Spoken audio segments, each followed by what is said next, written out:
Good day and welcome to our very first used vehicle trade-in evaluation training module. My name is Dirk Olivier from AMS Johannesburg, South Africa, which is part of the TTC CFAO group. I've been in the automotive industry going on 23 years now, and believe me, I learn something new about this industry on a daily basis.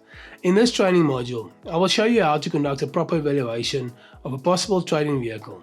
But I will not just show you my point of view. We will interview various dealers and official appraisers, which we call traders, and show you how they conduct evaluations and what they deem to be important when conducting an evaluation. Through these various dealers and traders, you will see the new school way versus the old school way of conducting evaluations. New school is relying on technology and resources to establish a value for trading, whereas the old school way of doing evaluations is years and years of experience in this field. We will also show you how to properly fill in and use your evaluation sheet when conducting an evaluation. We will show you different paint problems that you might encounter when conducting evaluations and how to identify them, like paint runs, fish eyes, orange peel, paint blending, and so on. You will also be shown how to identify if a vehicle has had any previous repair work done and whether the vehicle has been in any previous accidents. We will have discussions with technical experts regarding what possible mechanical faults can be identified when doing evaluations, and road test of a possible trade-in without taking it through the workshop to do a comprehensive mechanical test. We will also discuss what factors are important when determining what price to offer for the trade-in and show you a guideline of just how to calculate trade-in price. I hope you will find value in this training module and that you will be able to start building up your own expertise for vehicle evaluation within your market. Great, let's get started. Let's have a look at factors that's important when estimating trade-in price. There are 8 main factors that needs to be considered when calculating price for trade-in vehicles. Firstly, we need to look at the popularity of the vehicle, the make, the model, and year within your market. Popularity will also determine how quick you will be able to retail the vehicle, pending on all other factors to be satisfactory. Next to consider is the mileage of the vehicle. Depending on your market situation and market averages, you need to determine what is the average travel distance in your market for vehicles in general. The next factor, and also very important, is the vehicle condition. This will give you an indication of what needs to be spent money and effort wise to get this vehicle back to acceptable standard. Remember, you would need to sell this vehicle again, so what will it take to make this vehicle attractive enough to the next possible owner? And is it even worth it to do it? One of the most important factors is whether or not this vehicle has had any previous repair work done and what was the extent of the damage that was repaired.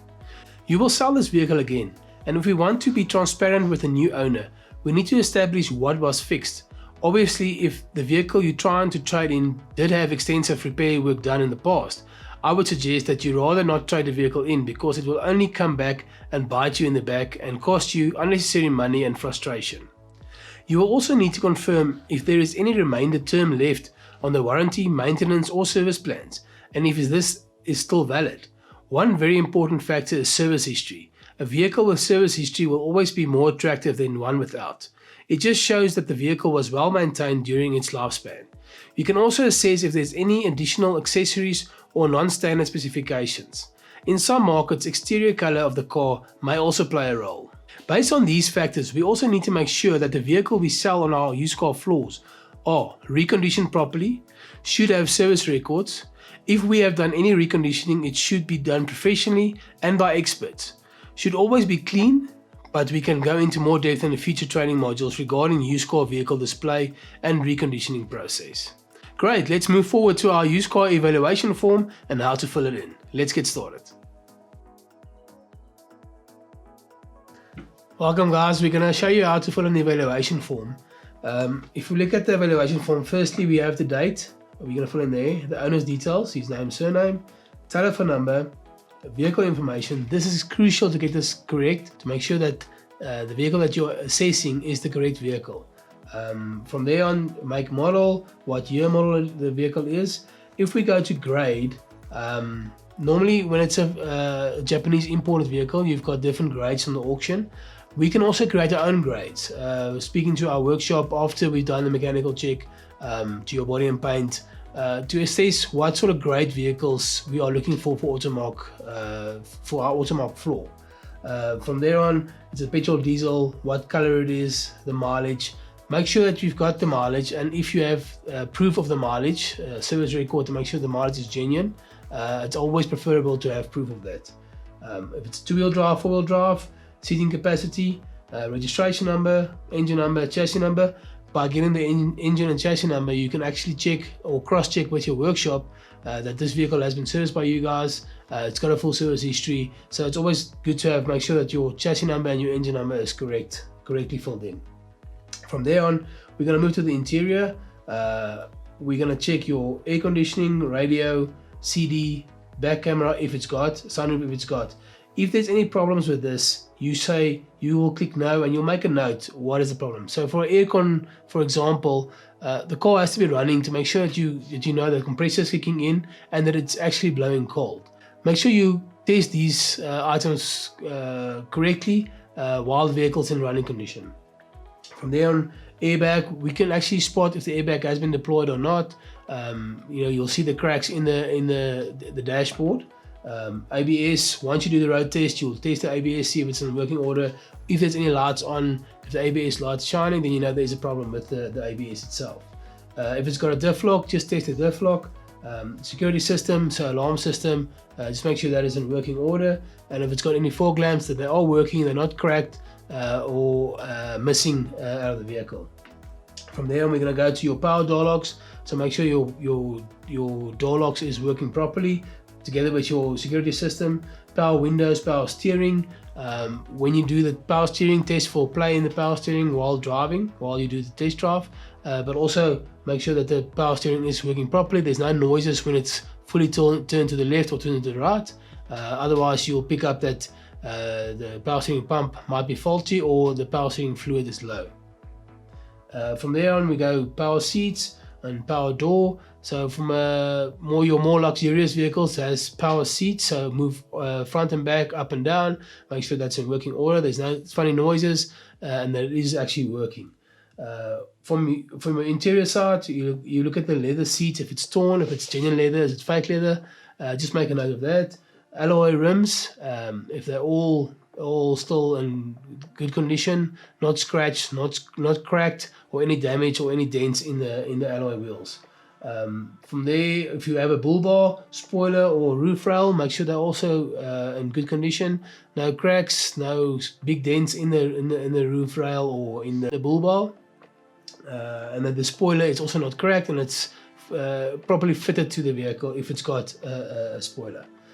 If we look at the exterior, you'll see we've marked certain small scratches, small dents, if it's broken, if it's resprayed, if the glass is cracked, big scratch, big dents, cracked, rusty, missing.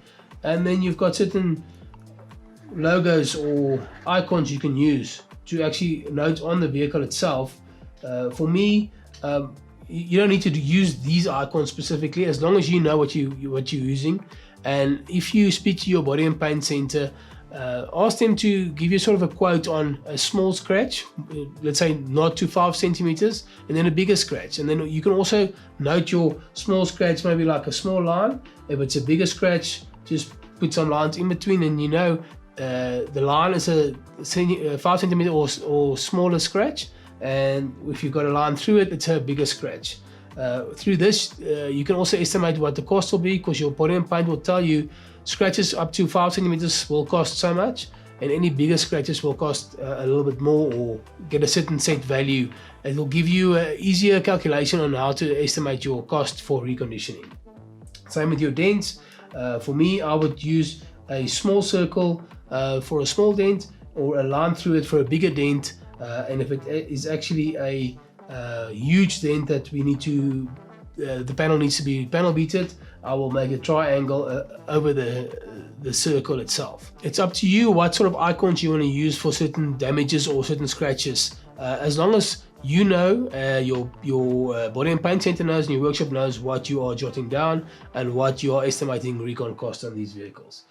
Obviously, if you go through your vehicle and you mark any respray work or any scratches or any dent that needs to be repaired, just make a note of what you want to fix to get the car into standard for Automark. Certain small scratches, they don't need to be fixed, but the bigger stuff need to be sorted before you retail the car again. From there on, we're going to move to the interior. You've got the front mat, the rear mat, headliner, left door panel, right door panel, right rear left door panel, right rear right door panel, the boot, cigarette lighters. If it's faulty or torn or there's a problem with it, just make a note of that so you know exactly what to estimate when it comes to reconditioning costs on these vehicles. Same with your mechanical. Once you've done your test drive and your mechanical test, you can actually say chassis, it seems okay or it needs repairs, and then what damage do you feel it's got at the moment. Same with your engine, transmission, oil leakage, aircon, brakes, suspension, power window, power lock, sound equipment, mirror, wiper blades. All these items need to be tested, properly tested, to be able to estimate what recon needs to be done on this vehicle to get it to the full Automark standard. This form, it's an example. You don't need to use, you can use your own, as long as you cover most of these basics on the form itself, and which is very, very important when it comes to trading, is to always do a road test. This is very important. The car might seem okay just looking at it, the condition looks fine, but once you drive the car, you'll find that that's where your main cost contributors will be. It's going to be on your mechanical side. Your engine is quite expensive to fix. Any electronics that needs to be replaced, it's going to be quite expensive to fix. So make sure you always do a road test before you actually estimate what price you're going to give to the customer. So guys, like I said, you don't need to use this form specifically. If you want to add something, just let me know. I can create or I can design it for you. I can send it with you. We can create one together. But I think this sort of covers your main categories of what needs to be checked when it comes to evaluating the car. And you'll see right through this whole training video, we're going to show you how to properly go through the car, how to evaluate the car, how to do the mechanical test, and obviously how to spot any previous repair work or any previous paint work, which is also very important for you to be able to do. When it comes to previous repair work, the extent of the damage is very important to be able to establish. The bigger the damage, the bigger the problem might be when it comes to reselling this car. Always make sure that you've gone through the whole vehicle, make sure that you know what to look for, where to look for it, and how to estimate what reconditioning cost this vehicle is going to take. Thank you very much. Spotting paint defects. Let's have a look at different paint defects that you might encounter when evaluating cars. We need to establish why the vehicle has had paintwork and to what extent the damage was that was repaired. Paint defects can have many causes. Maybe your customer had an accident, or perhaps the car was exposed to aggressive atmospheric conditions. It is also possible that mistakes were made during the coating process. The panel beater who fixed the car possibly applied the paint coat or clear lacquer on too thick or didn't allow enough time for proper drying. Sometimes such damage is due to badly prepared areas or bad workmanship. A panel beater can't replicate the factory standard when doing paintwork, and you will be able to pick up these paint defects. Another challenge is to establish why that area of the vehicle has been painted. To detect and evaluate flaws in automotive paint, you first need to understand the different types of paint defects when looking for identification points. The best way to identify paint defects is to be able to see them accurately. Proper lighting can assist to identify these defects, but the more you practice, the better you will get at spotting these defects. Let's look at typical paint defects that you will come across sooner or later when doing evaluations. Overspray. Whatever kind of painting you have to carry out on the vehicle, the masking process is always the same. It's not a difficult operation, but if not done properly, there could be chances of overspray. There are two types of overspray. The first one is caused by free-floating paint that lands on a different part of the vehicle's surface than originally intended for. This will normally happen when an enclosed spray booth is not used. The paint will get blown into different directions and land on different parts of the vehicle. The second type of overspray is when the panel beater doesn't remove the panel to spray, but only tapes up the rubbers along the panel. If they aren't taped up properly, the paint gets transferred to the open rubber. This is what I normally look for when first doing an evaluation. Fish eyes are small craters spread around the paint film. They are caused by contamination from other substances such as water, oil, wax, and dust, which can happen during the application process or be found in the paint mix itself. You can actually feel fish eyes when rubbing your hand across the paint of the vehicle. As the name suggests, orange peel is a condition in which the dried paint has an appearance or finish similar to an orange peel. It can be caused by the improper use of reducer as well as poor technique, but also excessive film thickness, which can make the vehicle finish uneven. The factory doesn't make these kind of paint mistakes. Therefore, if you pick it up, you should know that the vehicle has been worked on. It is now your duty to establish to what extent the damage was on the vehicle that was fixed. Paint runs are usually caused by applying too much paint with a single coat or applying too much paint to the specific area. Gravity causes the excess paint to run, and as it begins to dry, the paint dries in visible drips. It's generally a bad sign when pieces of dried paint peel or flake off your vehicle. When this happens, it's normally when delamination has occurred. The dried paint film is no longer adhering to the substrate, causing it to pull away in strips or flakes. This is caused by poor preparation of the area that was sprayed. A matte finish is nice if it was intentionally changed to look like a matte finish, but a factory standard vehicle has a nice gloss finish and you won't have a satin or matte look. If the vehicle you are evaluating doesn't have that gloss finish, chances are it has been resprayed.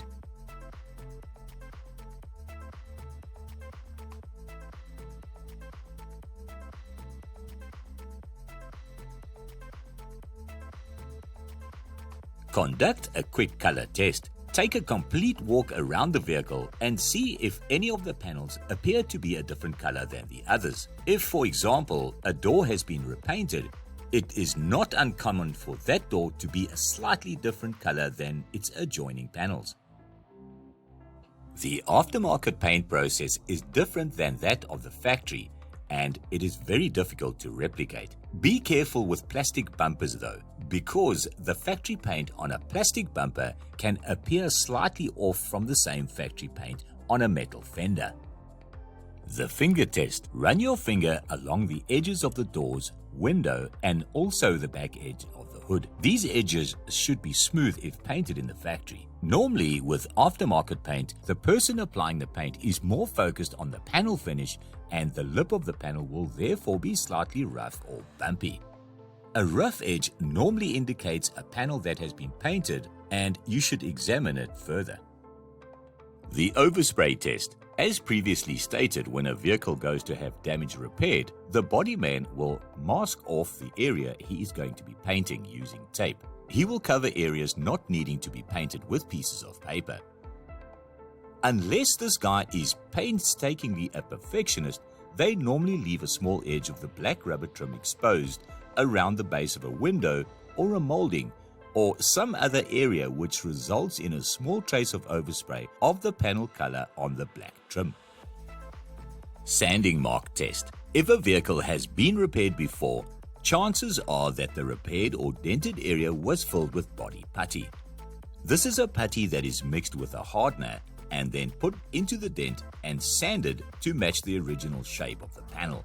Usually, if you look at a panel, especially with the lights shining on it, you can see the sanding marks underneath the paint. This is a telltale sign of aftermarket paintwork as a result of an accident. Orange peel test. When painting is done initially in the factory, paint robots put on the factory paint, and it is evenly applied, resulting in a consistently smooth finished surface. This process can't be easily replicated by another panel beater. The result of this is that the new paint can sometimes end up with less than smooth finishes. This then looks a bit like the peel of an orange with its rough texture, as previously shown. To be able to pick up orange peel, squat down at the front corner of the car and look along the panels moving slowly along the vehicle, checking to see if the surface is consistently smooth. If not, and it has an orange peel look, it's just another indicator of a potential issue and certainly warrants further inspection and questions. Paint run test. If the person doing the aftermarket paintwork is not very good, you may even be able to see drips or runs in the paint. This is not common unless the paint job was done very cheaply, but I have seen it on several occasions. Fish eye test. Fish eyes are the result of oil, dust particles, or bubbles that get under the paint before it dries, leaving craters, pit marks, or small headpin-sized bumps in the paint. Simply do a close walk around the car and look for such blatant defects or feel for small bumps in the paintwork. The bolt head test. If the front fenders of the car have been replaced or removed to be painted, there is often a telltale sign under the hood. The bolts that attach the fender to the frame come painted at the factory, but if they have been loosened to remove the fender, the paint may be stripped of the bolt head. The bolt might also not align in the same spot, which will easily be spotted by an unpainted area being visible where the bolt was originally seated. So, in summary, there are a surprisingly high percentage of vehicles on the road that have had aftermarket paintwork done to them. The majority of those are as a result of minor fender benders or scratches and dent repairs. Many fender benders or scratch repairs are relatively minor or cosmetic in nature, but it's now your duty to establish the extent of the damage to establish true value of the vehicle, and this you will only achieve with practice.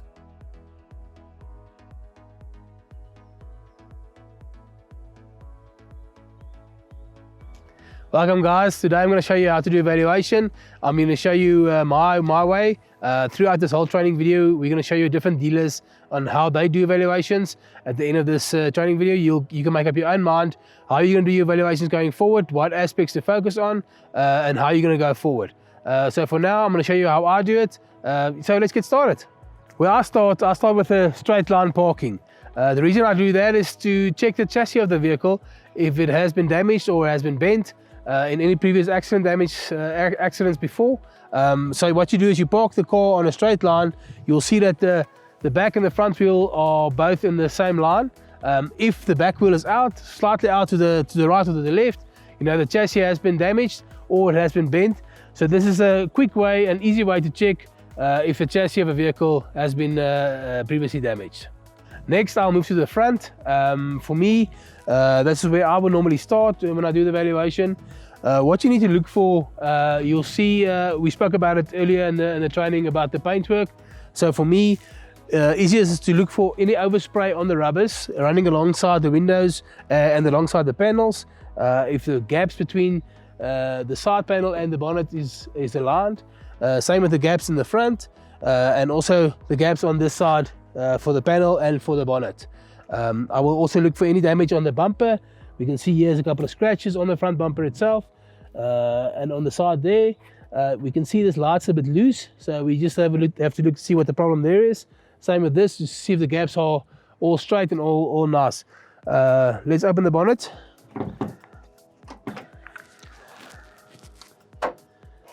As you can see, the vehicle is dirty. You're never going to get always a clean vehicle, so you need to be able to look at a vehicle in all weathers and all conditions to make sure that you know what to look for. When you open the bonnet, first thing you look for is your bolts on the sides of the panels. If the paint has been removed, you know the bolts has been taken off, so the panel has been removed for any spray work maybe or any damage. On this vehicle, the bolts are all still painted, so these panels has not been removed. We can see the factory plate is all standard and it's all original. Same with the factory sticker on the bonnet, but I can see the bonnet has been taken off. If you can see here, the paint has been removed off the bolts on the bonnet, so it tells me that the bonnet has been removed. I don't think it's any accident damage, maybe just scratches or small dents or chip marks that has been repaired, but it's definitely been removed. Other than that, your lines for your vehicle is all straight. And like we said in the paint video, you can actually feel signs of fish eyes if there is any. I don't feel any, but if we look at the bonnet, because we suspect the bonnet has been resprayed, we can actually see there is some paint blemishes here where the paint is not actually original, and you can see some fish eyes on the bonnet itself, and you can feel them. And some paint bubbles. I see there's a paint bubble here, so that's part of the fish eye category. So the factory doesn't make mistakes like this. Original factory paint is smooth, there's no problems. So the bonnet has definitely been sprayed, but it doesn't look like any structural damage has been occurred in this vehicle. Okay guys, now we move to the side of the vehicle. We're going to look at the left front fender. We don't see any gaps on the lights. There's no signs of any spray work on the fender itself. We can actually just measure the tire tread, not just on the outside but also on the inside, because tires run off smoothly sometimes because the alignment might be out, so you need to feel the inside of the tire as well if it's the same as the outside. Otherwise, if the inside is smooth, the tire needs to be replaced. In this case, there's no mag wheels, but if there is any mag wheels, we can see for any scratches or any mark on the mag wheel, and estimate what it will cost to get that fixed. We can actually test the shock by pressing down on the vehicle and see the bounce of the vehicle. If it bounces a lot, you know the shock is worn, it needs to be replaced. But if it's quite stiff, it's still fine. This one still looks fine, there's no issue with the shock there. We move back to the front door now. We're going to open the door. We're going to feel for any paint blemishes, fish eyes. We can look for orange peel front and back. We check any overspray on the rubbers itself. The gap seems fine. We look on the inside of the door. We look at the bolts. If the paint has been removed off the bolts, then we know the door has been taken off. In this case, the paint is still on. Door has not been removed. There's no signs of spray work. Rubbers on the inside is fine. Rubbers on the outside though is a little bit perished, so we need to take that into consideration when we do the costing of reconditioning costs of this vehicle. If we move to the back door, we can see there's some scratches on the back door which we might have to polish out. It's quite fine, but otherwise we need to spray this whole panel. But there is no signs of any previous paint work. Your clear lacquer is still on. There's no fish eye feeling. Bolts are all still painted. No signs. Rubbers are fine inside the door and on the inside of this vehicle. Move to the back wheel. We can test the tread of the tire again, inside outside. This tire is still fine. We can move to the back. Look at the side of the bumper. Some scratches on the side here. No overspray signs of any sort on the rubber itself. No fish eye feelings. No orange peel. Again, we can test the back shock by pressing down. We can see it bounces a little bit more than the front. So the back shock might be a little bit worn, but we can have an expert opinion in the workshop once we get the car there. Now that we finished with the side of the vehicle, we're going to move to the back, to the boot. Again, we're going to feel for any changes in the gaps on the boot and the body side and the bottom. Same with the side on the driver's side. We don't see any overspray, we don't feel any fish eyes, we don't see any orange peel paint work, but we do see a couple of chips on the fender here, the back, a couple of scratches on the bumper that we need to fix, and obviously establish a cost so we can know what the reconditioning cost in total is going to be after we've evaluated the vehicle. We can see the L is missing from the GLE. Obviously we want that in because the new customer would probably want this car to look like the proper GLE again. If we open the boot, we can again check the rubbers on the inside for any overspray. We don't see any overspray. We don't see any fish eyes. Bumper is still on. We can see bolts are still the same. It's not still painted. Hasn't been removed. So the boot's fine. There's no signs of any repair work done or any signs that the boot has been removed to be repaired. So the car is still solid.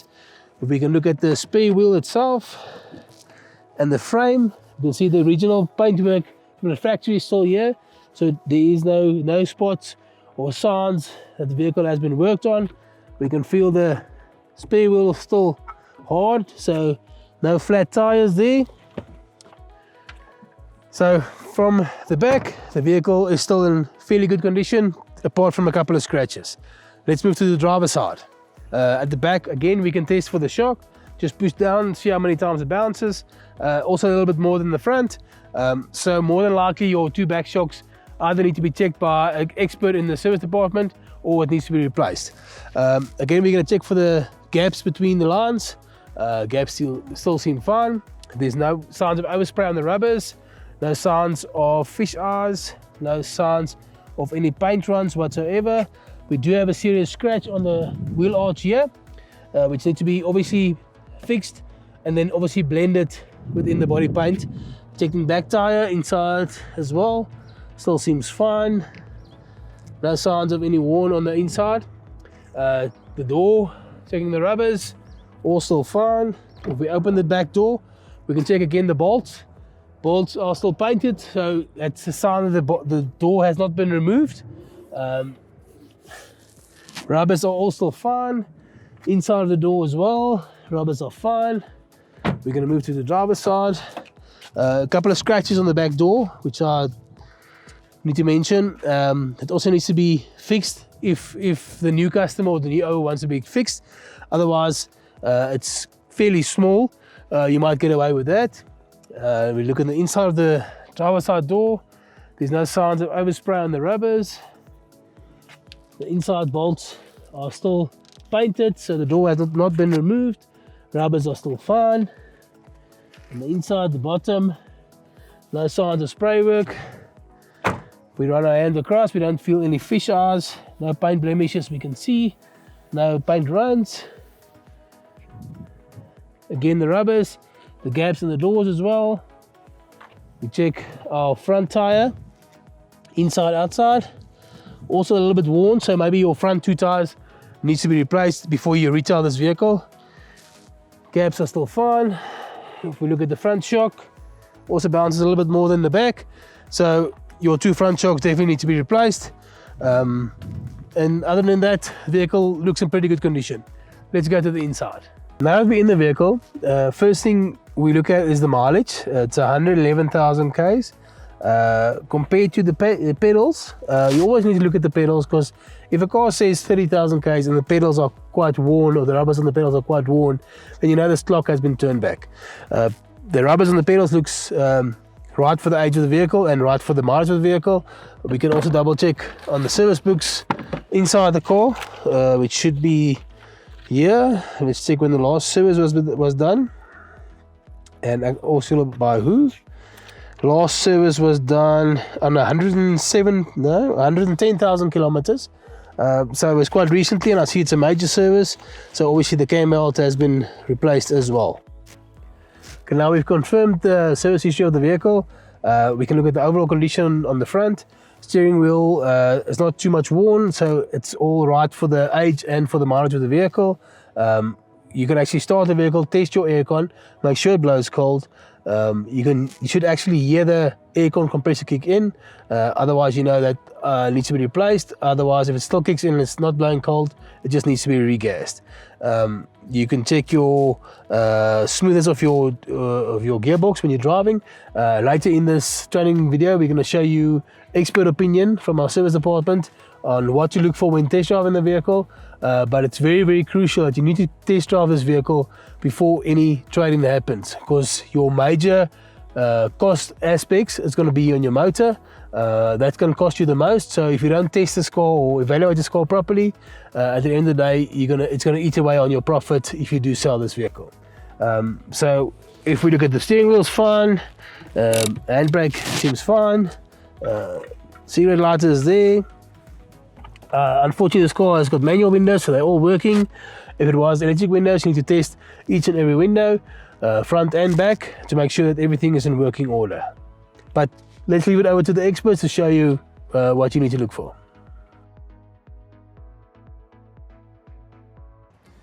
Welcome back, guys. Today we are here at Rivonia Toyota Automark.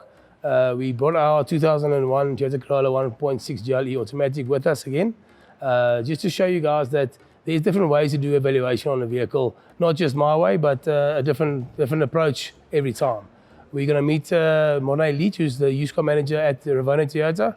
He's going to take us through the steps that he takes doing evaluation, And what does he focus on going forward? Is it more paint work? Is it more mechanical side? And definitely also going for a test drive to make sure that he's got the complete picture of the vehicle.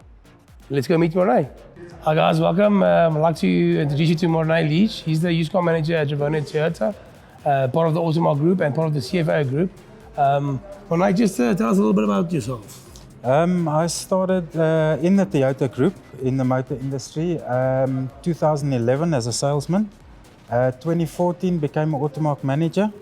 And yeah, this month started at Rivonia as their Automark manager. So yeah, that's my history. Oh, great. Nice challenges going forward for you here at Rivonia Toyota. I brought our 2001 1.6 GLE automatic. We'd like you to do a evaluation and tell us your process going through the evaluation. What do you do? What do you focus on? What's important to you? I left the car dirty on purpose just to show the guys that it's not always going to be a perfect scenario when it comes to evaluation. You will have dirty cars. Customers don't always clean their cars before they bring it to you. So you need to look past that and be able to spot any damages or any repair work that was done before. So let's go ahead. Let's go look at the car. 100%. Thank you. Hi guys. So valuations, we don't do them like the old days anymore. It's a little bit more advanced. It's all electronic these days on our cell phone. The customer would come to the dealership, deal with a salesperson. The salesperson would find out there's a trade-in, and the salesperson on their side actually loads the valuation, scans the customer's barcode on their driver's license, and once that's completed, they click submit, and I get notified there's a valuation. Then I, as the used car manager, then go through to the salesperson, meet the customer, get the car keys, and go find the car in the parking lot and bring it in and start the valuation. Okay guys, so I have the preloaded valuation on my phone. I click on it. Do I want to evaluate this vehicle? I say yes. And it's just some steps I go through. I see the salesperson's loaded a Toyota 2001 model 160i GLE. And I'm going to scan the license disc to begin. Okay, brings up the car's details, so I don't have to load anything. And now I'm going to start inside the vehicle.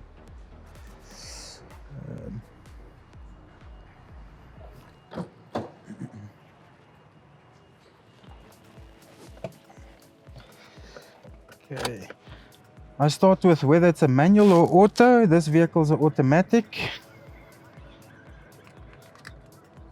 Present mileage 110,597.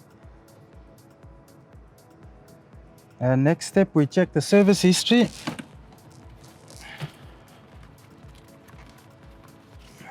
Let's quickly check. 15, 30, 45, 60, 75, 90, 105, 120, 135, and the last service now. So this vehicle has a full service history, agents and non-agents. So I select that here and I put the date of the last service was the 1st of the 10th this year, and the mileage was 110,513. Okay.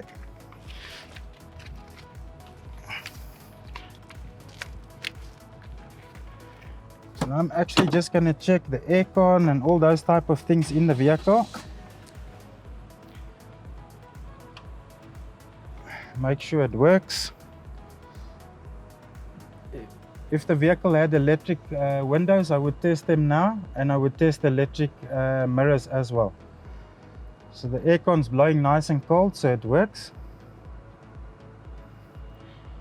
The radio works. There is reaping. Okay. Okay, I'll switch that off. Okay. Now there are 3 parts to the valuation, which would be separate to this first stage, which would be exterior, interior, and mechanical. So we're going to do the exterior now. Open the bonnet. I'm going to need to get in there, the boot and the fuel flap.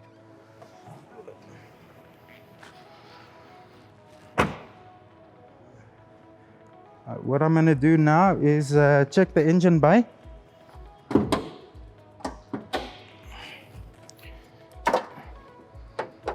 So what I actually do, I feel the edges of the bonnet. If the bonnet's been sprayed, you'll feel an edge there of masking tape. That's one way to pick up that it's been sprayed. And the inside of your fenders is still nice and smooth on this vehicle.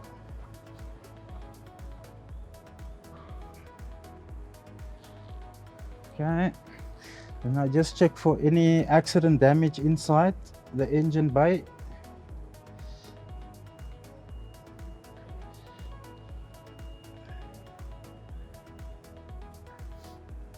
So one thing I also like to look at are the hinge bolts on the bonnet and your fenders. If they've ever been loosened, then you'll actually see the paint is off, and then you start asking, why has the bolts been removed, and has a fender been removed, and all those type of things. Okay, everything looks good here. Just switch off this flashlight. Close here. Before I close this, I actually use the reflection from the outside light to see if there are any dents or hail on the bonnet. The car is dirty, but you will still see it. Okay, now inspect the front bumper for any scratches. There's visible scratches here. When your nail catches the scratch, it won't polish out. So you'll actually hear my nail catching here. So that won't polish out, so we've got to spray this bumper. So I'll list that there's one bumper to be sprayed on here. Front bumper, scratch. And obviously we know the amounts we allow for a bumper and things like that. Now I look down the side of the vehicle. I use the light from outside to see any press dents on the vehicle. The back door does have a press dent. So that's paintless chip removal or dent removal. And the guys will just come out and push out that dent. Okay, then I check the fender, any scratches. And I check the tires and the hubcap. Okay, these tires you can see need to be replaced. So I'll put a replaced tire on here, right front, and the hubcap is scratched, so we just make that nice again. So I'm going to put a mag scratch on here. Okay, then I carry on. I always feel the edges on the roof as well, just to see if the vehicle's been painted, and the door edges as well. So yeah, it's just touch-ups that need to be done. You don't need to spray a whole car just for these door edge touch-ups. So we just put on your touch-up. I don't put an amount for that because they are going to be mixing paint for the bumper anyway. So I just make a note of it so that if I get the car, I must remember that I need to touch up a door. Then what we check are these interior door rubbers. If they're torn, then you tend to get the wind noise inside the car. Okay, this door I can see has got scratches on. And this won't buff out, so we're going to have to paint this door. Scratch. Okay, 100%. Just check, I feel the edges again, if anything's been sprayed here. You'll pick it up with time. Takes a few years to pick up the things. There's another door edge that just needs a touch up. Okay, door rubber. That's fine. I'm just going to put this door edge here. Okay, I'm going to have a look at this tire. So this tire is still very nice, still got a lot of tread left, and the hubcap's still fine. Just the fender here that is scratched, so we're going to put the fender on. Needs to be repaired. Okay, that's right. Check the tail lights if they're cracked. If it's cracked, we would have to replace the tail light. Bumper corner is fine. Okay, this bumper's got some scratches on, so we'll definitely spray this bumper.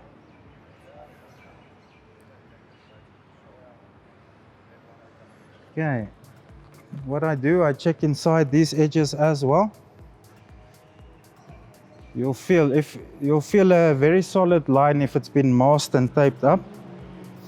And then we always look at the factory seals. They'll never be like this nice if the car's been repaired. We check for tools and spare wheel. Okay, so this spare tire is a little bit deflated, but I don't think it's flat. And then the tools and the jack is here.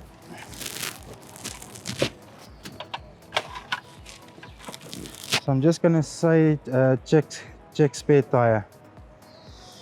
Okay, same as just now, I check for any dents on the boot. Nothing. And from here I look at the roof. If there's any hail damage on the roof, I look for any dents. Nothing. Then check the tail light again. I always check inside the fuel flap. If a car's been sprayed on the side here, it would have been masked, then you'll feel overspray inside here. So that's still good. Okay, then I'm gonna go this side. I'm gonna check this tire. Also still good, and the hubcap still good. The fender here is fine. Once again, we're gonna check the door rubbers.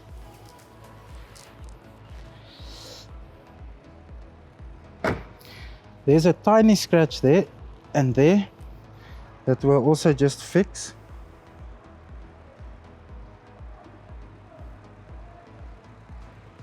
Okay.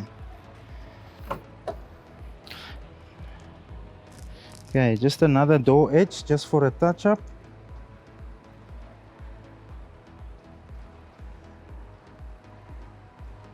Okay. Okay. So again, I feel inside here as well. Okay. At every angle when I'm at the side of the vehicle, I do look on the roof for hail damage and dents as well.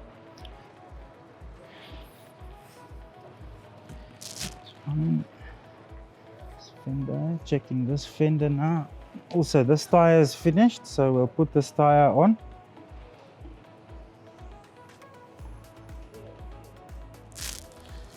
And this hubcap is scratched as well. So we'll just fix that. Okay. Yes, just a little stone chip touch up. So that's just a touch up. I just make a note of that. I don't put a mount for it.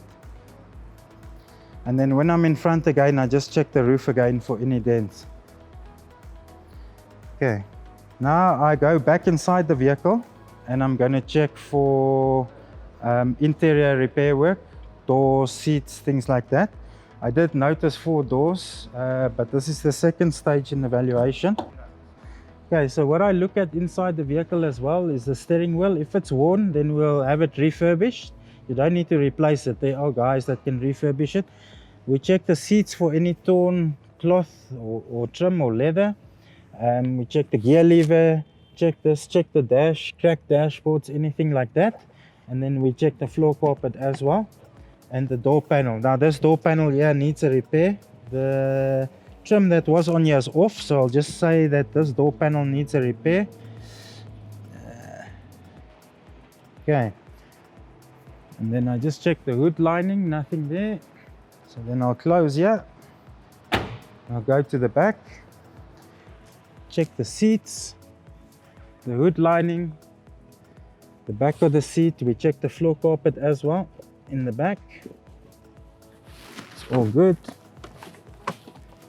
Seat's good. Once again, a door panel that needs to be repaired.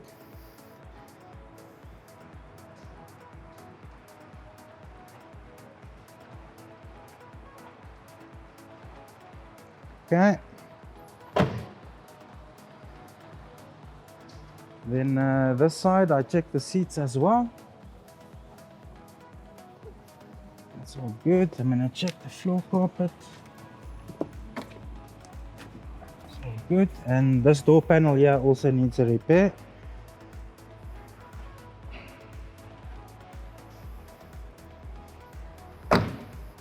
We're going to check the front seat as well.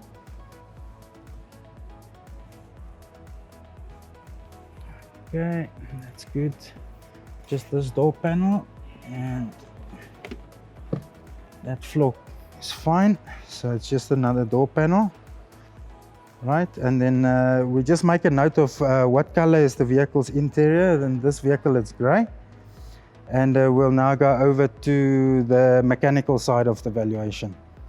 Okay, then the third part of the valuation is actually drive the car, see if everything works, brakes, steering wheel, all those things, and feel the suspension.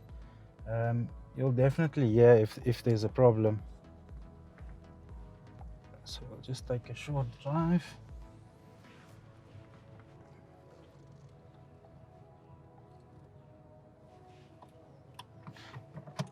So on the manual, you'll actually feel if the clutch is not lacquer. We're driving automatic here today. So just listen.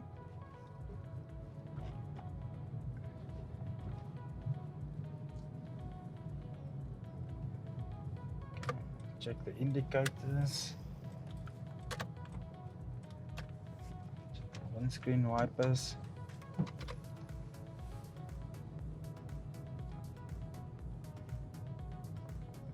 No funny sounds.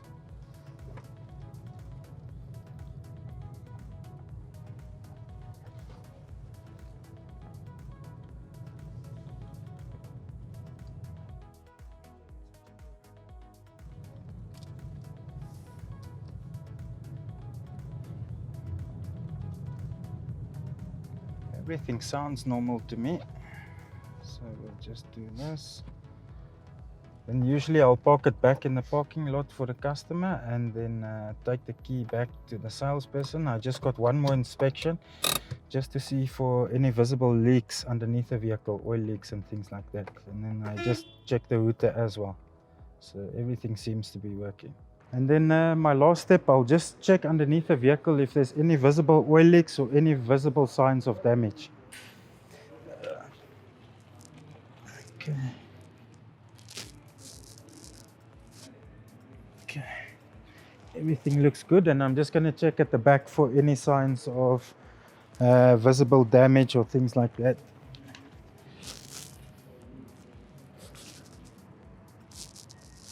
Everything looks good. And then my final step would be, when I'm finished with the vehicle, I'll take the keys, I'll go hand it back to the salesperson and the customer, and then go back to my office and price the vehicle and give the price through to the customer. Oh, and then hopefully we can do a deal. I get stock and the customer gets a new car. Thank you. Welcome back, guys. We spoke earlier in this training video about independent dealers, franchise dealers and traders. Today we are going to introduce you to Hermie Botha, which is a trader, a wholesaler in South Africa. They're not brand affiliated. They do a lot of covers for branded vehicle or brand franchises.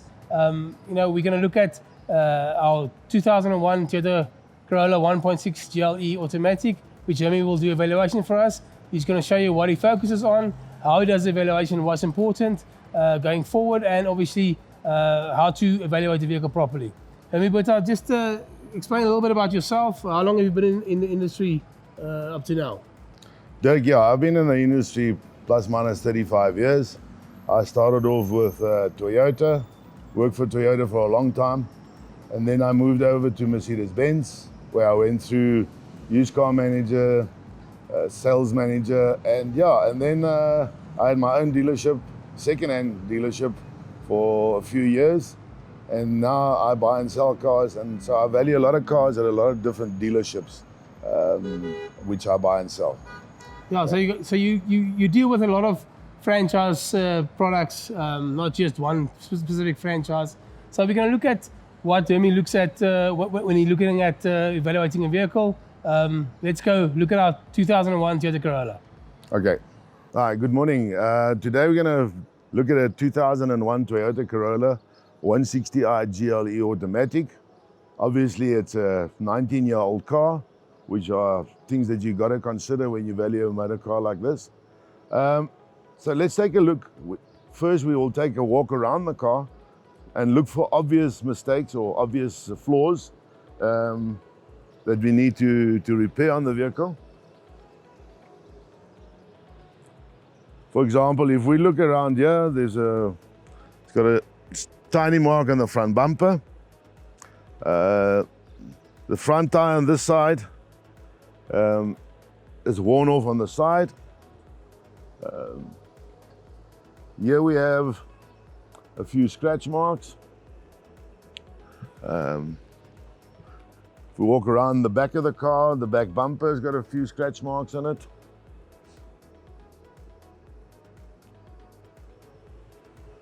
If we look at this side, on the wheel arch, there's a mark. Okay.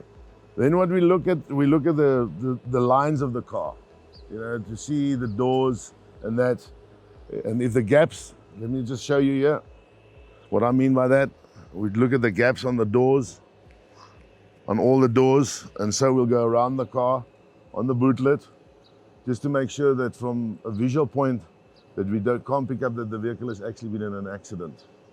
Then we'll open the vehicle.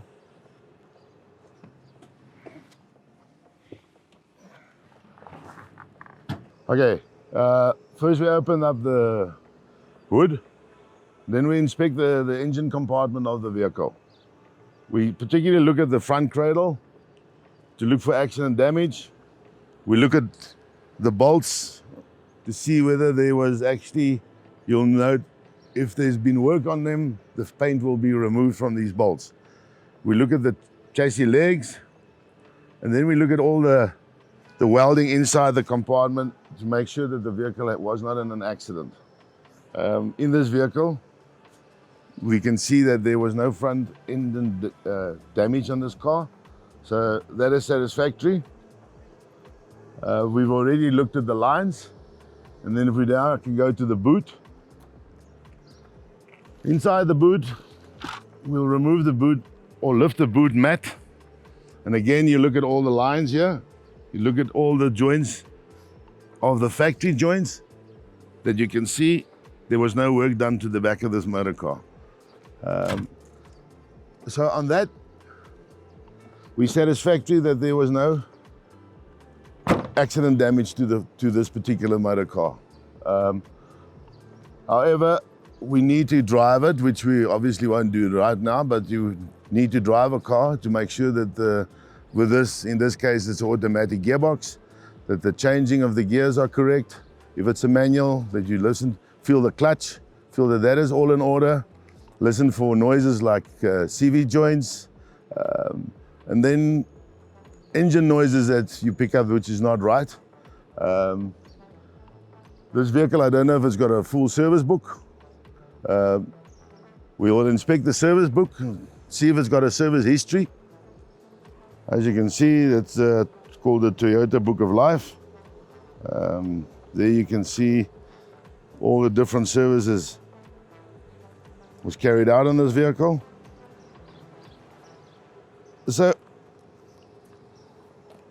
when we conclude our valuation that we've done on this car, we can say for a 19-year-old vehicle, this is in a very good condition. Obviously, when we get to the newer cars, the new electronics on the motor cars are a lot different to this car, so we'll have to look at things like that as well when you value a motor car. If you have a lift available, a 4-poster lift, you would like to lift the car up and to see what the condition of undercarriage of the car is. And I think that basically concludes the way that I would look at a 2001 model Toyota Corolla. Thank you.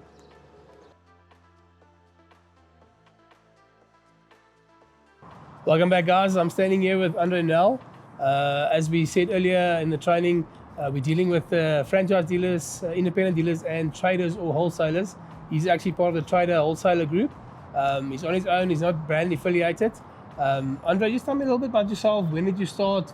What make you decide to go into the motor game? I've been in the motor game now for 24 years.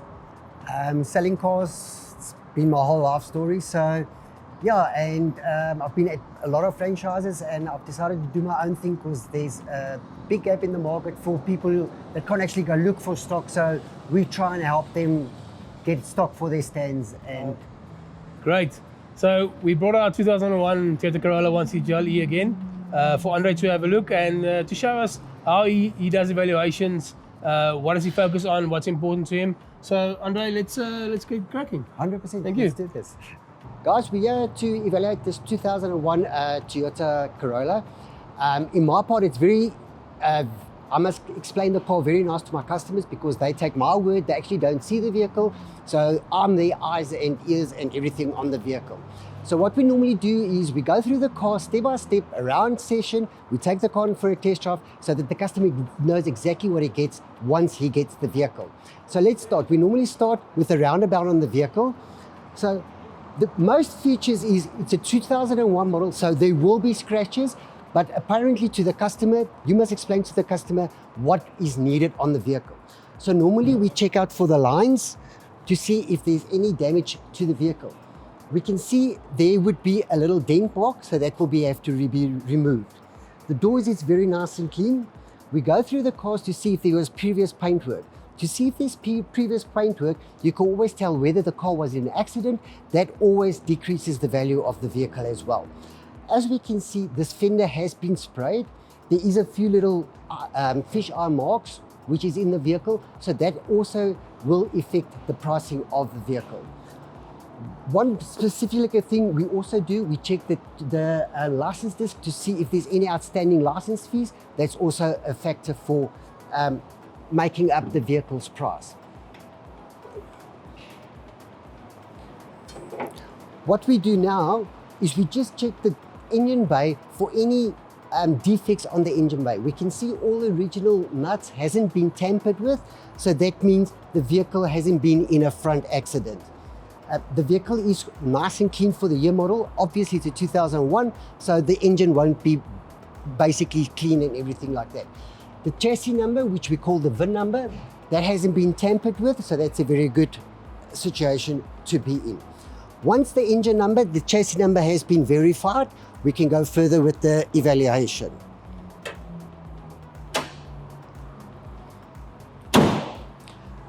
Then you stand away from the car, you will see, because it's a 2001, there will be verified little chip marks on the bumper because of the stone chips and the mileage on the vehicle. If we move around, we go to the next fender. As we can see, the fender is quite clean. The lines are all straight, so that means the car hasn't been in a front accident. The roof is very nice and clean. There's no hail damage on the roof. If you get hail damage on the roof, you can always know the car has been standing on hail. And yeah, in South Africa, we do get hail. The door arches, very nice and clean. A little bit of scratches because of the getting in, getting out of the vehicle. The door hinges still nice and tight. Rear door arches, nice and clean, no play on the door. Arches very nice and clean. You can always get down, get a nice view of the vehicle. There's no crinkling in the vehicle. The lining is very nice and lined up. Paintwork seems to be still very good. There's no fish eyes. Fish eyes means there's been no respray on the vehicle. Tires are still in a very good condition. As we move to the back fender, very nice. All the lines line up. Then, as we previously opened up the boot, we can see all the lining on the boot is very nice. The boot opens and closes very nice. Always check if there's a spare wheel, because that can also be very expensive afterwards to replace the spare wheel. Lightning, no scratches, no cracks, little bit of marks on the rear bumper, but like I said, being a 2001, there will be scratches from loading stuff into the bootlet and getting stuff out. Rear, very nice and clean. Lines, nice straightforward. You can see all the original rubbers. Nothing's been tampered with.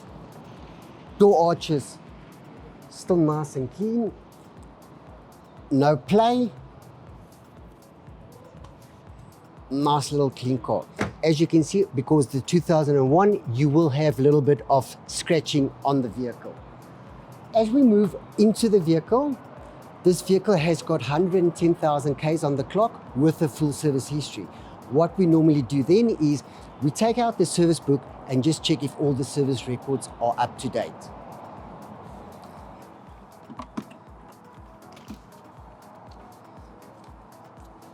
Toyota calls this the Book of Life. As we can see, it's got a full service history.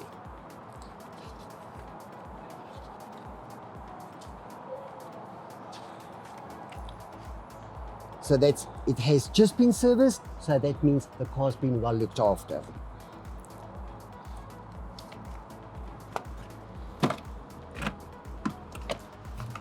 As we can start, we can go into the interior of the vehicle, just go through that all the seats hasn't have a lot of scuffs on it. If the car's got 110,000 Ks on the clock, that means the driver's seat will have a little bit of scuffing on it, but not to a major extent. Let's walk around and go to the steering wheel. Okay, being inside of the vehicle, we just have to go through the minor stuff just to see whether everything works or not. The car starts first time, no lights on the dashboard, so that's a very good indication. Your steering wheel has got a little bit of wear and tear, but like I said, with 110,000 Ks on the clock, it's got the normal wear and tear. Once you're inside the vehicle, just check if the aircon goes on. If it blows cold, that's a very good idea. Always check the gearbox, because these gearboxes can be very expensive once you have to replace or do anything to the gearboxes. There's no clucking, gearbox straight and smooth, and then normally you will take the vehicle out for a test drive, find out if the CVs and everything like that is still fine, the gearbox changes smoothly, and then you normally phone your customer and tell him exactly what you will offer the customer on the vehicle. So that's more or less how you go through a vehicle. Thank you. Welcome back, guys. We're here at Arnold Chats West Rand Johannesburg. They're part of the Jeep and Alfa Romeo group. I'm here with Theo Pillay. He's going to tell us a little bit more about himself, and then also obviously he's going to evaluate our 2001 Toyota Corolla 160 GLE automatic. Theo, just tell us a little bit, when did you start in the motor game? How long have you been in the game? Dirk, I've been in the game for about 10 years. Actually spent most of my life with new vehicles. Okay. So since last year, I've been running the used car department, so I had to learn quickly, pick up the scraps and move along. So you're actually ideal, because we want to teach these guys a little bit more about the used car sections. Yeah. We're going to go ahead now and just let Theo do the evaluation. He's going to go through the process. What is he focusing on? What's very important to him? So let's get started. Sure. Thank you. Hello guys, Theo Pillay, Arnold Chats Cars.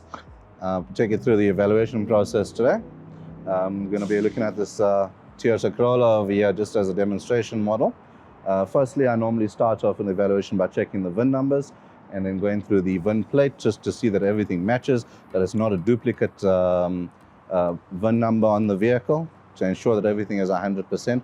So I normally check that, open up, have a look at the VIN plate, and then I work my way onto the body to start off on the vehicle before we even get into the mechanical side of it. So on the body, you'd want to feel over there.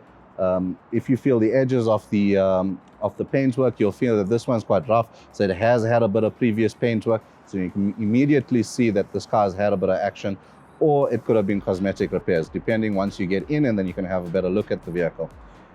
As you come down, you'll see it's got a bit of stone chips into the front of here. So that's also a negative in the vehicle. It means there's a repair cost involved in the vehicle to ensure that it's put up to standard again for resale. You could feel it throughout the vehicle, all the way around, and then you can feel where the paintwork's actually been done on the vehicle. Secondly, as you're going around, you want to have a look at the tire condition on the vehicle. You want to feel how much of thread's still in there. Of course, there's a limited amount of thread here, so it's probably going to need to be changing in probably the next 2,000-3,000 Ks, so it's also a cost factor that brings the value down on the vehicle. I wouldn't look at a valuation as a negative process. Each vehicle has its positive, and you got to look at the market and how they sell. So don't look at everything as a negative. Also look at the positive in the vehicle, so that you know it's so that you can give your customer the best possible price in order to do your deal.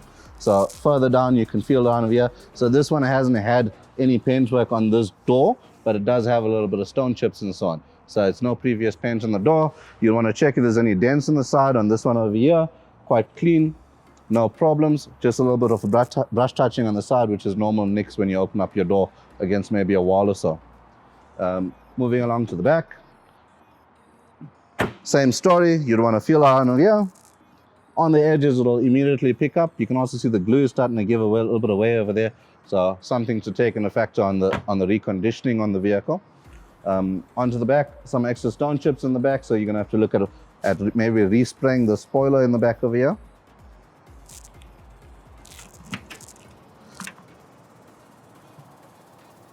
So a bit of paintwork was done on the rear boot lid before. Fender is all perfect over there, but this fender you can clearly feel over here that it has a bit of paintwork. Further, you want to go in here, you want to check that the vehicle has its tools, wheel spanner, and spare wheel. Also, when you look down into here, you'll be able to pick up if the car's had any previous action or so, or accident damage more likely. So all this looks 100%. It's had still got the factory welding in here, so it's 100% from factory that it hasn't had a back smash. Small things like the bumper scratches and so on, extra stuff for you to pick up. So probably looking at like 1,500 Rand for a quick repair and make it look pristine again. Moving along, feel out that fender, that's definitely been sprayed. Over here, hasn't been touched, still good. You can see there's a slight paint line in over here. You'll have to get really close to see the texture and the difference of the paint. Over here, still fine. Then I'd like to normally check the service history on the vehicle, which hopefully we do have books in the vehicle, and you'd want to go in through there, have a look at the book of life of the vehicle, make sure that it's had all its servicing.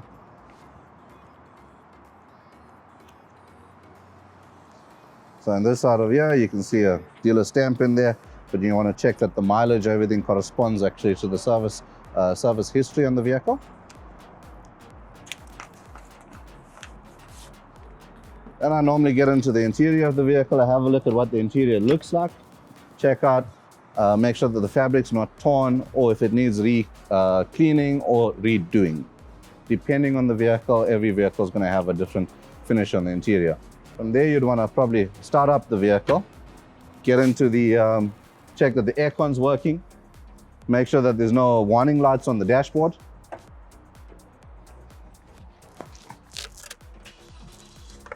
So on this vehicle, no warning lights, everything is 100%. You want to make sure that the aircon, like I said, is working. Check the radio. That all seems fine. Gear shifter fits into place, all perfect. And then of course the handbrake works, all good. There you'd want to get into the front. At this stage you can get to see the VIN plate that's in the back over there, and make sure that it matches up to the license disc, that it's not a replica. Easy way to check a vehicle is that you have a look at the pillars in the front of here to make sure that it hasn't had any accident. Like there I can see a little bit of battery acid, so no accident, but no weldings or anything. The car is straight. It hasn't been in any previous accident. Probably more cosmetic work done for minor scratches and stuff. And then of course you determine the value on the vehicle from there, based on what the market sees that it's selling at. It's basically a quick evaluation on how to have a look at the vehicle. Okay, so the most important things about doing an evaluation is to check the accident history of the car, check the mileage that it corresponds with the service history, check the VIN plates and the license disc that it is matching, so that you don't have a replica vehicle. And then you want to check everything on the body that it's 100% straight. You'd want to check the chassis, just from the front end underneath, and maybe the back end in the boot lid, as I mentioned at the bottom by the spare wheel. That it hasn't had any front or back smashes. On the sides, of course, you check through the doors. Make sure you pick up every bit of dents, paint chips, paint imperfections, and that pretty much sums up an evaluation. And then from there, you get the price of the vehicle. Make sure you ask the customer what are they expecting, structure the deal right, and make your sale.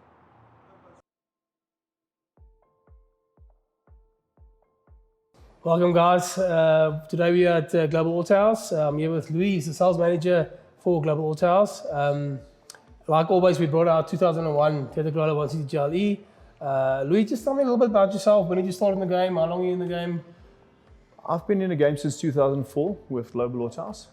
I've left the brand once or twice to go work for guys like BMW, Mercedes-Benz, Opel, GM. But I always find my way back here to the used cars. Yeah, it's always a good way to come back. Louis, I just want to ask you just to do a valuation for us. Tell the guys what you're focusing on. Why is it important to focus on these things? So I think let's get started. Great. I would like to start to say from a new car perspective, a new car manager would always like to get the best value for the car because he wants to sell the new car. A used car guy wants to build value in this car, get it for the best price to retain profit for when he sells it. And somewhere in the middle, there's what we do. And we try to build value in the car because I would like to sell it and sell you a new car. So today I'm going to show you what we look for, the key points, and hopefully I can teach you something. Great, thank you so much. Thank you. Hi guys. So I would like to start with the front end of the vehicle. This is the side of the vehicle that can cost you the most money when not inspected correctly. And this gives you good indication as to how the vehicle was looked after. We start off with an open bonnet. We approach the vehicle and we look at the engine first of all to see if there's any oil leaks, anything that we can see. We're not mechanics, so we just want to see if there's anything that we can identify from here that could be a potential problem. We start looking at the hinges, looking at paintwork here. We start trying to identify, was there any prior work done to the vehicle in terms of panel beating, any major repairs, if there's oil spills, if there's coolant leaking, then you can also get a good idea that the vehicle has had a lot of work done. We start off, we look at the brackets on the lights to see if any of that is broken. This one is already loose. You can see, we can start seeing if there's anything broken on the side. We move around to the battery, always see if the battery is still not leaking any acid. These are things that's potentially going to cost you money when you take the vehicle into stock and start spending money on it to repair it for the sales floor. Once again, we look at the bolts and the screws and the hinges. Here you can see, if you zoom in there, the paint has been removed. So it means this bonnet has been off in its lifetime before. It doesn't necessarily mean it's been an accident, but it gives me enough indication that I should do further investigation. If we close the bonnet, as we take a step back, we have a look to see if the lines of the body panels is aligning. If you have a look here, this shows that the bonnet has been painted because there's a difference in the size of this side versus this side. Moving along, while we're going around the vehicle, you're also notifying panels that needs to be done. So on my sheet, we use electronic sheet or we use a manual sheet. I would notify that there's one panel that needs to be done due to scratches. There's also important to state whether something is cosmetic, which is going to be paint work, or if it's going to be accident repairs and actual replacement of bumpers. In this case, this is only cosmetic, which will mean we will only do paint work here. We normally come this side, open the passenger door, and we start looking at the hinges inside here. The screws and the bolts, the hinges, if any paint was removed, it will indicate if this panel was off due to accident repairs. Mainly, only time you will remove a panel like this is something was faulted with the door, or if you would be replace the door due to accident or severe panel beating. We also take a chance to look inside the vehicle here to see if there's anything that we need to replace. Considering the age of the vehicle, 2001, it is in fair condition. We do the same at the back. Have a look at the hinges. Have a look at the paintwork here. Sometimes the panel beaters, they forget to polish on the inside here and they leave this paint a bit rough, but this is all checking out, everything is smooth. We would normally stand at an angle, have a look at the paintwork down the line here to see if there's any orange peel on the vehicle, if there's any fisheyes displayed on the paint, or if any texture is different than the rest. Yeah, I can only pick up that there was a few pushcart dents on the vehicle, and here's one or two little scratches that you can. I would note that push dents on my side, I know prices vary per industry or per area. I pay around 150 Rand a panel to get my push dents done. This is also an important part to look at, the petrol flap, to see if there's any paint work done here, any ridge of the previous spray work, to see if there was any difference in the texture on the paint. In this case, this is perfect from the factory, so I can't pick up any paint on this side. The boots I've already opened up for us. We do the same technique. We have a look if the bolts was touched, if anything on the inside is different, if anything has been modified or painted before. We lift up for the spare wheel to check if tools are there. Just located here. The warning triangle is there, and then your spare wheel. We feel if it's in good shape to see if it needs any attention, because that could be a cost later on getting it ready for the floor to sell. We then do the same this side, where we look down the vehicle, look at the paintwork to see if there's any money that needs to be spent down here. I can also, if you do the angle here, you can see there is a few push dents, and I can pick up that there has been previous paintwork done on these panels. It's got a slight factory finish here, and here you'll see it's a bit more of an orange peel, which indicating that it has been done before. Here, I would mark that on my list to say that panel needs to be repainted. While we are here, just having a look at the tires, I'll show you on the front tires now if you walk around with me. We turn out the tires like this to evaluate, so I can show you the limiters on the tires. They've got a limiter. According to the limiter here, these tires needs to be replaced. So I've marked down 2 tires in the front, and the tires at the back is still fine. When we're looking at the car and evaluating it, it's always important to get it in good light. Fluorescent light is amazing, but I know you always won't have the same facility. But having a look under lighting like this, it will give you good indication, and you can see a reflection if a car had work on the roof. Work on the roof can normally be due to accident or hail damage, or maybe a garage door leaving a mark on the vehicle. So we normally, at any angle you want to, you need to bow down a little bit, get in the same line of sight, and see if there's any reflection on the paint that you can pick up that there was fish eyes or any other blemish that they would have done. I'm going to take you to the inside of the car now, and let's show you what we look for there. So when we get to the inside of the vehicle, I like to start the car first, having a look at the dash, seeing if any warning lights are displaying.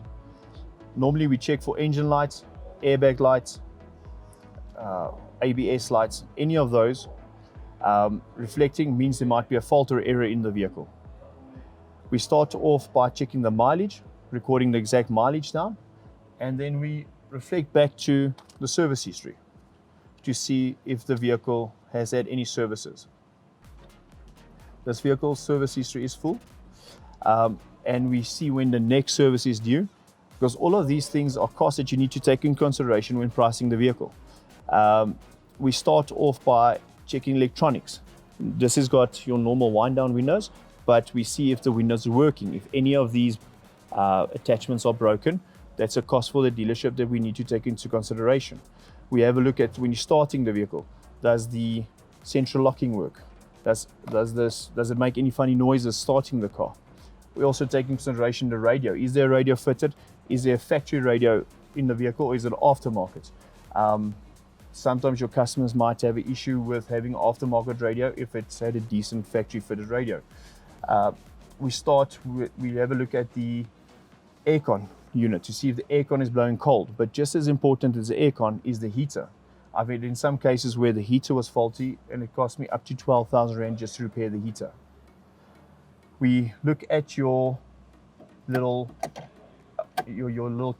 cubbyles and your center consoles, if everything is working. We see if the handbrake is adjusted, and then we have a look at the interior. From this side, we also look at the windscreen, because you get a better view of the windscreen to see if there's any chip marks. We look at roof lining to see if it was removed for any reason, and we need to see how much we need to spend on the valet. Is it going to cost a valet to sort out, or do we need to do any interior work. For instance, if you have a look at this here, your new customer buying this isn't gonna like this. This is gonna need to be cleaned, or if it was material or leather there before, they're gonna want this to be reupholstered. Sound is important, so we need to listen to the speakers if they are working, or if they're distorting of any kind. And then it's important, I'll always go through the service booklet of the vehicle.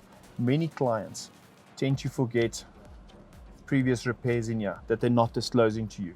I've had before where accident damage repairs was the customer forgot it in here. He didn't declare any accidents on the vehicle, and we found the invoices where he has paid for it. So this will give you a lot of information on the vehicle. So taking into consideration everything I've showed you today, it's important to remember that this car's got a value. You want to buy it because you've got buyers for it. So we can't go and slam the customer on every single thing.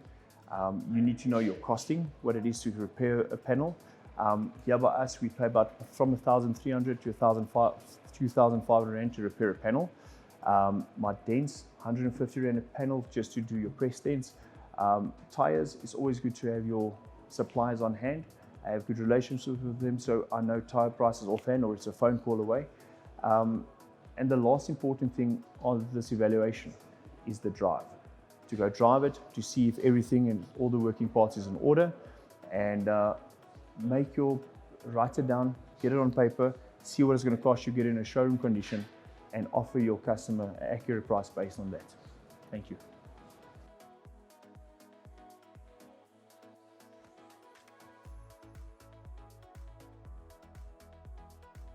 Welcome back, guys. Today we're going to show you how to do a quick mechanical assessment on a vehicle that you possibly going to trade in. Now I know the workshop might be a bit busy, so you don't have the time to take the car for a comprehensive check in the workshop, or the customer might be in a hurry to get out of your hair. So you need to up your skill to be able to assess a car mechanical wise. That's going to be your most important part of your evaluation, is your mechanical side, because that's going to be your biggest cost contribution to reconditioning cost if there is a problem with the vehicle. And that's why I tell you that you have to test drive the cars every time you want to do a trade-in, just to make sure from a mechanical point of view the vehicle is in a good working condition. Now, like always, we brought our 2001 Toyota Corolla 160 GLE automatic with us. Today, the person who's going to help us to do the mechanical check is Peter Kungeke. He's part of the AMS group in our office in Johannesburg. Peter, just tell us a little bit about yourself. When did you start, and why did you get into the motor industry? Thanks, Dirk. My name is Peter Kungeke. I joined the motor industry in 1996 at Toyota Zimbabwe as an apprentice, and then I qualified to be a mechanic and qualified to be a diagnostic master technician. Also, while being a technician, I managed to win the national skills 2 times in 2001 and in 2004. I joined AMS in 2008 as a distributor support manager to support the distributors, and also while working at AMS, I also acquired a PhD in economic and management sciences. So I'm more balanced on the business side and the technical side. So today I'm going to support you guys with how to get a quick snapshot of how to give an estimate to the customer who is in a hurry or doesn't want to wait, just to show you the tips on the key things to look at. And that's what we're going to do today. Thank you. Thanks, Peter. So like you can see, I brought the right guy, Dr. Kungeke, if we can put it that way. But yeah, let's go have a look at our car. Peter's going to show you what to focus on when it comes to mechanical checks as a quick assessment. Look, obviously, if you feel that the vehicle, there is some serious concern for you, tell the customer, subject to a full mechanical check in your workshop, just to make sure that that what you picked up is correct, or maybe it's not as bad as what you think. But always make sure that what you check and double check it with the workshop with your experts. Let's go have a look. Yeah, so I normally start inside the car because that's where we get most of the critical issues that we can pick up if you're inspecting a car, especially for customers that are in a hurry or they don't want to wait. or it's going to take time to do a detailed inspection. So the first thing is to start the vehicle, to put it on. That's the first thing. You check if all the lights are on, and then you start it. And then once you start it, you just do a visual inspection on the dashboard to see if there's any abnormal lights that are staying on. So if there's any lights that are staying on, like the engine light, the oil light, then you need to recommend for further inspection. But if all the lights are okay, then you can just check the air cons. If everything is working well, you can check the heaters. You can check also the hazards if they are working. If it's a manual transmission, you can check the gear selection.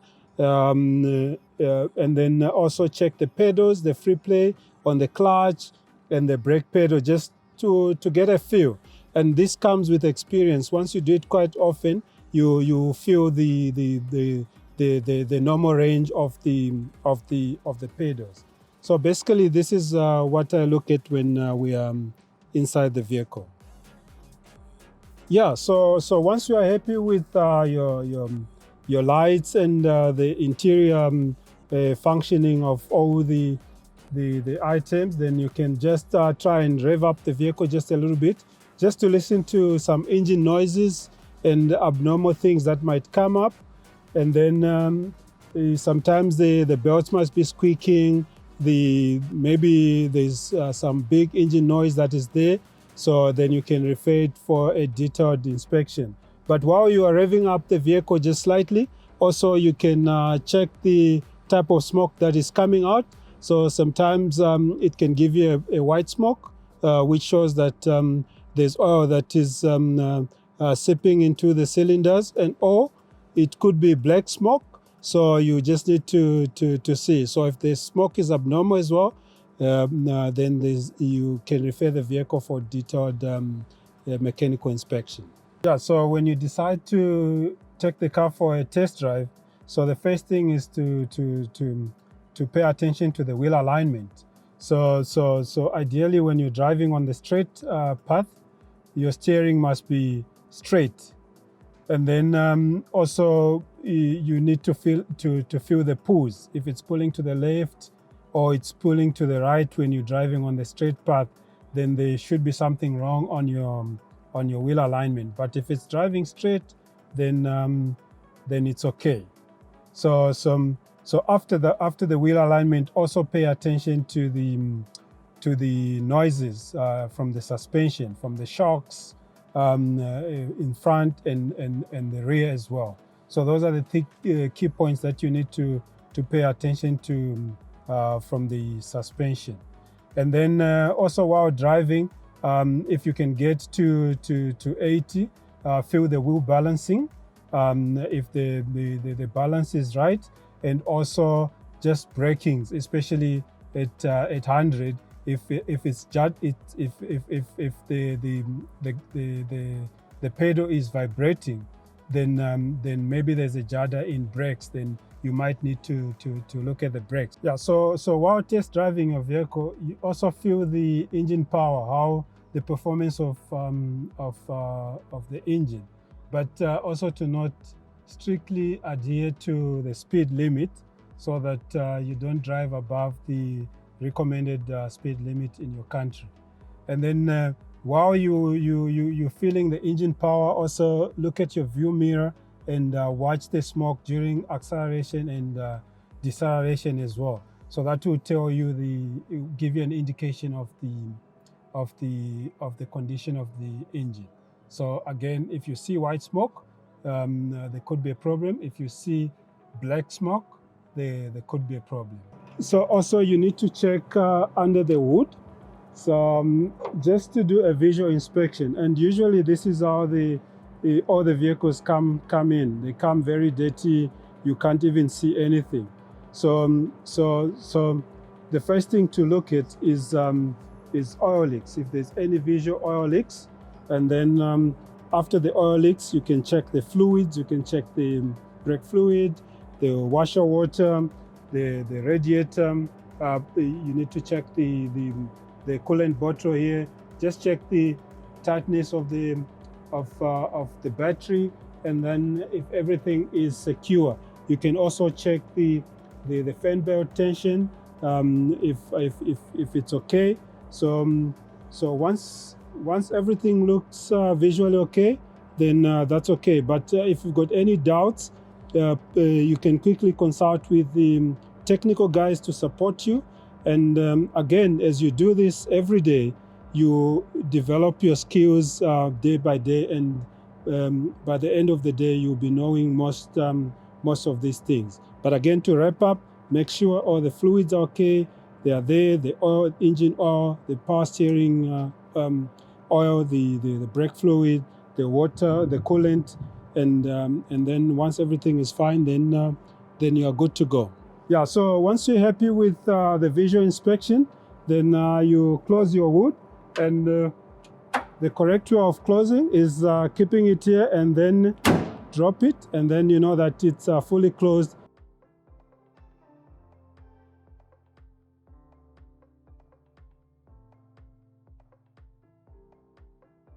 Hey guys, so if we go for a test drive, what we look for is just to see how stable the car is on the road. Is there any vibrations or any noises that's not common? It could be a problem in itself. If I'm looking at this car, I'm driving almost 100 kilometers an hour. There's a slight vibration on the steering wheel. I can feel the car is pulling slightly to the left. So wheel balancing and wheel alignment should be set on this vehicle. And I'm not sure if you guys can hear, there is a bit of a thumping noise going just over 100 if you hear it now. You can see it actually on the steering wheel how it vibrates.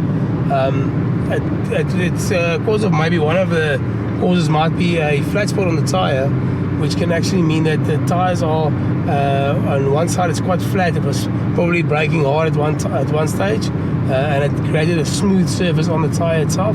So every time it goes past that smooth surface, it actually makes that thumping noise going forward. If you also take a test drive, maybe not at this sort of speed, you can test the play on the steering wheel. You can see the car's not really moving, although I'm turning the steering wheel. So there's a little bit of play on the steering wheel itself. It's quite normal on a car this age with the wear and tear. So it's not a major issue, it's not a major problem either. But just test as much as you can on the vehicle to make sure that you cover all your bases and you know exactly what reconditioning you need to look for. Thanks.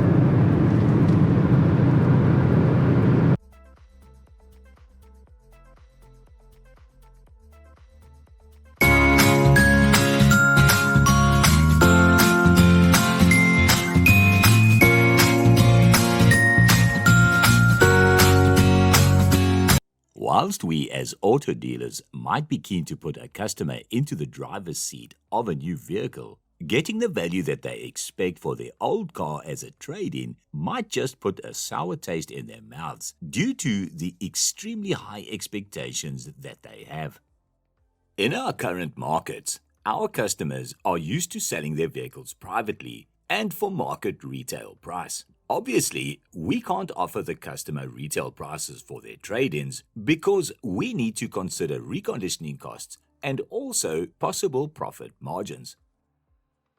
Our strength should lie on how we'll convince the customer to trade in their new vehicle for a new model. There is certain information a customer would need to know when trading in their vehicle and why it will be beneficial for them to do it through your dealership.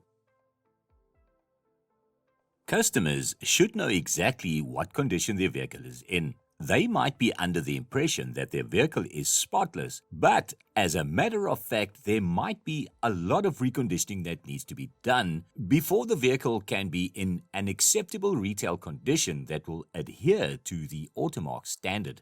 That is why we need to make our Automark brand strategy and brand quality conditions known to the customer.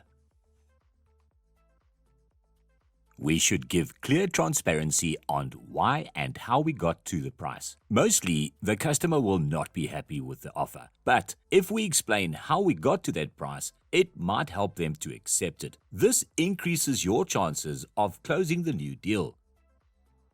We will cover how to determine the price and communicate to the customer in our next training module. It's human for the customer to try and negotiate a higher price for his trade-in. Know your limits and to what extent you can negotiate. Discuss with the new car department on what price was offered on the new vehicle the customer wanted to buy and if there is some financial support for the trade-in. It needs to be explained to the customer that the price offered can be used as part payment for the new purchase. Therefore, the customer doesn't need to lay out the full amount if it's a cash purchase, or they will finance a smaller amount because the trade-in will act as a deposit if it's a finance or lease agreement.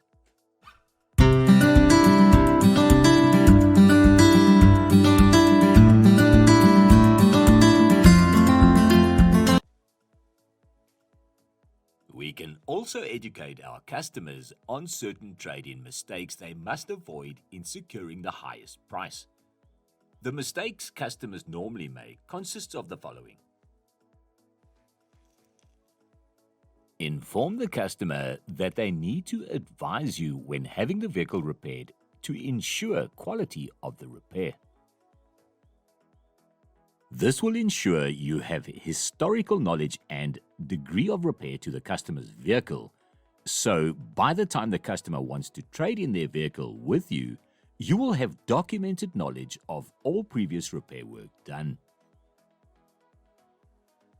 People tend to get sentimentally attached to their cars and often think that they're worth more. They look for the highest car value on an appraisal or retail site for their vehicle and treat it as though it is set in stone. But those are personal opinions and not a true market reflection. And again, condition, mileage, and model plays a crucial role when it comes to estimating the price. Some customers might not be totally honest with you when it comes to the condition of their vehicle, in their attempt to secure the highest possible price for their car, so they might just leave out some crucial information regarding the condition. Therefore, you need to have the skill to be able to spot these hidden items. Also, don't attack the customer when you do notice an issue, but rather point it out politely so that the customer sees it from your assessment. This will show your transparency and non-confrontational manner.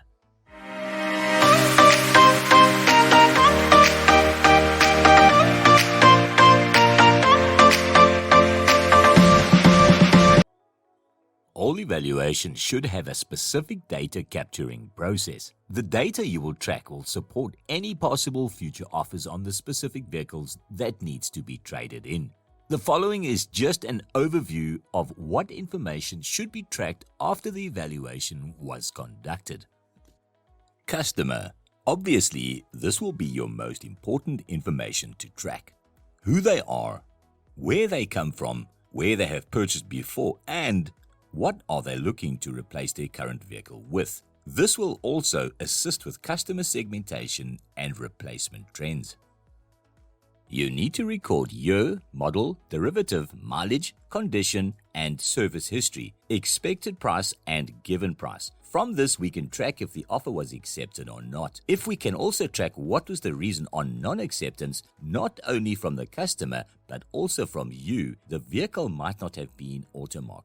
You should also track which model this vehicle was trying to be traded in with. This will help with your customer segmentation and customers' desire on replacement vehicles for a specific model or reason. Maybe some features of the new vehicle will be better suited for the customer's future intended use. Another point to track is the date the vehicle had been evaluated and the date the vehicle will be traded in. We all know delivering a new car might not always be possible within the same month because of lead time. However, we need to keep tabs on when the first evaluation was done up until when the vehicle was traded in.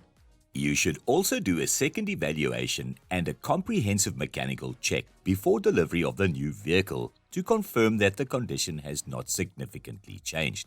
Obviously, if it has changed, you will need to re-evaluate reconditioning costs if this change is significant.